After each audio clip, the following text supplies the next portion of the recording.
هواخواهان درشتریز و لابد لله کارلوس کیروش هنوز که هنوز است با تمام وجود میکوشند که کوچکترین خاری به پای این بزرگترین مربی تاریخ فوتبال ایران، هزار البته به نظر این از ما بهتران، نرود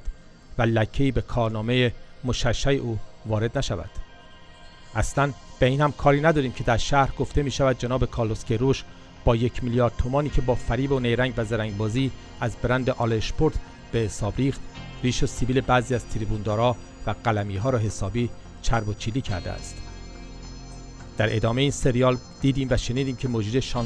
ساله برنامه 90 وقتی در گزارش بازی استقلال و تراکتور ناگهان چهره مدیر کل حراست وزارت ورزش و کسی که حکم و خبر از ماندن کارلوس کیروش را داد در صفحه تلویزیون دید، این چنین به دعاگویی برخاست تا ارادت قلبی و قبلی خود را از رسانه به اصطلاح ملی به شخص امنیتی و اطلاعاتی ابراز نماید. آقای حسنی خور هم فکر کنم در کنار نظر جویبایی دیدید. خدا عمرش بده، کلی کمک کرد تو این مذاکرات، تلطیف کرد شرایط، ولی بقیه بیشتر خراب کردن داستانو.